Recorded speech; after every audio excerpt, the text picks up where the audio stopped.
మనం ఇలాంటి వేడుకలు ఇంకా చాలా జరుపుకోవాలి. మరి ముఖ్యంగా ఇప్పుడు భారతదేశం పరిస్థితి చూసినట్లయితే మన దేశం ఒక్కటే ప్రశాంతంగా శాంతియుతంగా ఉంది. చుట్టూ అన్ని దేశాలు కూడా అశాంతిగా ఉంది.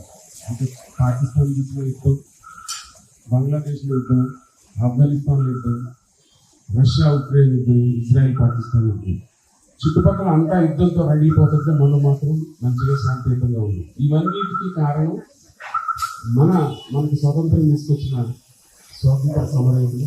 వాళ్ళని మనం ఈ సందర్భంలో గుర్తు తెచ్చుకోవాలి. మహాత్మా గాంధీ కానీ, జవహర్లాల్ నెహ్రూ కానీ, సుభాష్ చంద్రబోస్ కానీ, బాలగంగాధర్ తిలక్ కానీ, సర్దార్ వల్లభాయ్ పటేల్, వీళ్ళందరూ కూడా వాళ్ళ త్యాగం వల్ల మనం ఈరోజు ఇంత ప్రశాంతంగా ఉన్నాం. తర్వాత స్వాతంత్రం వచ్చిన తర్వాత నవ భారతదేశ నిర్మాణానికి ఎవరైతే రాజకీయ నాయకులు కానీ, సామాజికవేత్తలు, సామాన్యులు ఇలా చాలా మంది తన జీవితాలను త్యాగం చేసి ఈ దేశాన్ని ఒక పటిష్టంగా ఉంచే స్థితిగా మనకు నిర్మించారు. అలాంటి దేశంలో వారందరి త్యాగ ఫలాలను మనం ఈరోజు అనుభవిస్తూ ఉన్నాం. నెక్స్ట్ మనం ఏం చేయాలి అంటే ఇదే విధానాన్ని మనం కొనసాగించాలి.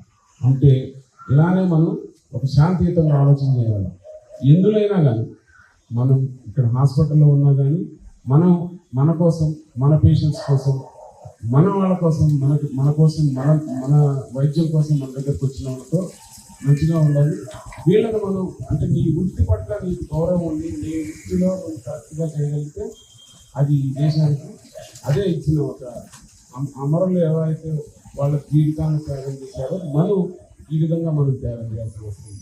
ఎవరి పని వాళ్ళు సక్రమంగా నిర్వహిస్తే ఈ దేశం ఇలానే ఇంకా కొన్ని వందల సంవత్సరాలు ప్రశాంతంగా ఉంటుంది.